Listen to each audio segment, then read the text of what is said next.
Is life feeling really hard for you? If so, get this book. It will change the way you see the world and your interaction with it.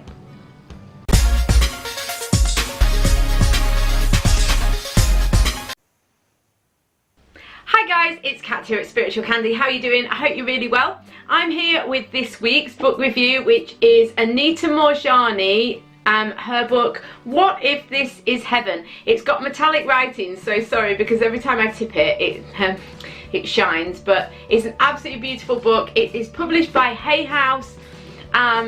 Gorgeous, gorgeous book.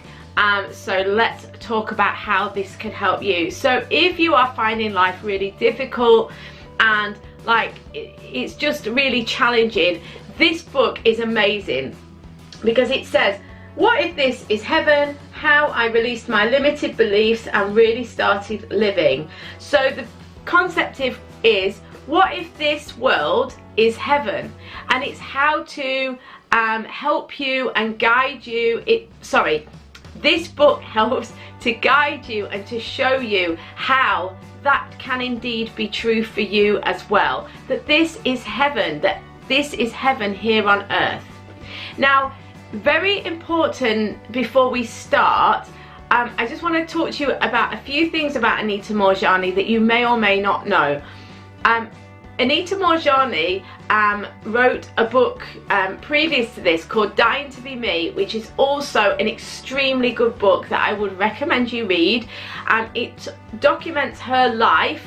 It's sort of from when she was a child through. She had essentially terminal cancer and was in her final minutes, and then she had a sort of near-death experience and had a miraculous healing and recovery, and now talks about what she saw and what she experienced in that time and helps us to have a heaven on earth experience because she understands things, she has seen things that we perhaps haven't, and she is an absolutely beautiful soul. I went to the Hay House conference some years ago in Glasgow and I met her, and she wasn't particularly well known at that time. She came on as a guest of Wayne Dyer's. Wayne Dyer was speaking in Glasgow and she just came and spoke for a little while. I think her book was out, but I'm not completely certain. I think it was, but she wasn't that well known. Put it this way, I mean, now she is very well known and does at the moment she's doing her own European tour, and I'm sure she gets stopped everywhere she goes now. But at this time, the story was a little bit like this. I'd gone on my own. I live in the north of England. I'd driven up to Glasgow. It took a long time. It was about 7 hours, which by UK standards is quite a long time. And I didn't know anyone. I turned up and I was sat next to this American woman who was living in the UK, and we got on so well. And then we met up with somebody else when we were waiting in line to have our book signed by Louise Hay, who was also there at the conference, which is amazing. I got to actually meet Wayne Dyer and talk to him, and I got to meet Louise Hay as well. I was too intimidated to talk to Louise Hay, but it was amazing. It was a really special Hay House event because there were lots of really incredible people there. I'm not saying there aren't incredible people at the Hay House conferences now, but that was a particularly special one because there were so many amazing people there. Anyway, I digress.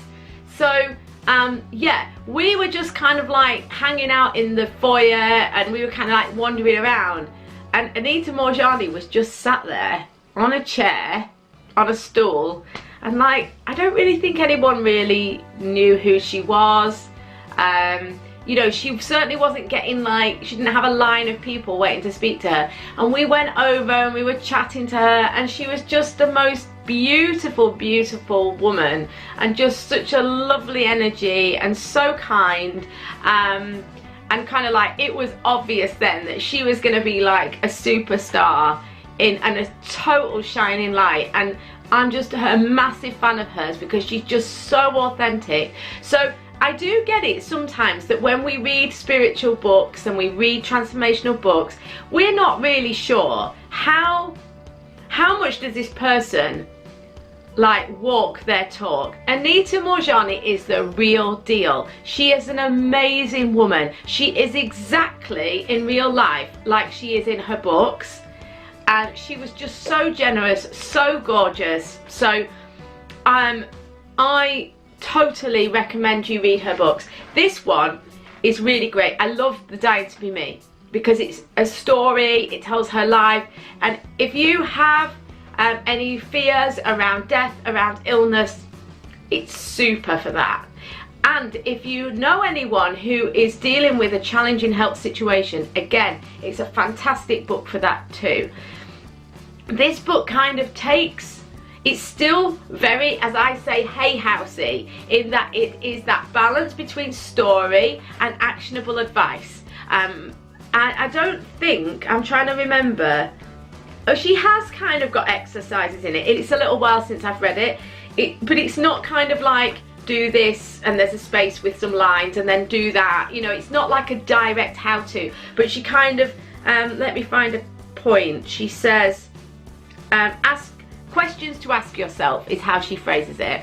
So she'll, like at the end of a chapter, she'll have questions to ask yourself, and then you can ask them, and obviously you can write them in a journal or a notebook or whatever. But what she basically does is this book essentially kind of takes what she learned in that experience and uses it to help you to find the world as she knows it is, which is a beautiful place where we come to experience love, to demonstrate love, to step into our authentic selves, to enjoy life, to be happy in life, you know, and to get a really fulfilling experience here. I don't want to say positive or happy because obviously we're not always, and that's one of her myths that she dispels. But yeah, it's laid out in 10 chapters, which are 10 myths that she wants to dispel. So myth 1, you get what you deserve. Myth 2, loving yourself is selfish. Myth 3, real love means anything goes, etc, etc. So she's got 10 myths.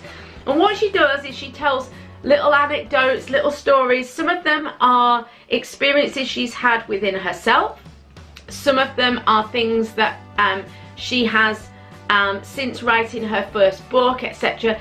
Experiences that she's maybe had, like I remember a conversation she had with someone who she knew. Was it about their daughter, her daughter, this other person's daughter or something? You know, like, so she uses real life examples of this myth in action. And then she talks about what she learned and what she knows to be true. And she sort of gives you questions to reflect on that, if that makes sense. She's got a really lovely tone. Like I said, it's very Hay Housey, very grounded and down to earth, whilst also being very inspiring, very uplifting, a very positive tone, a very accessible tone, should I say. Yeah, it's just an absolutely gorgeous book, really easy to read and entirely convincing about this.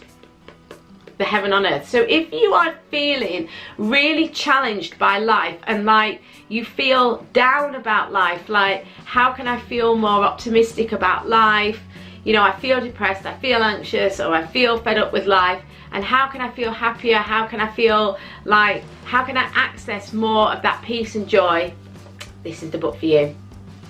Get it. It is $10.99. It says on the back here, which is pounds, which is about $14, something like that.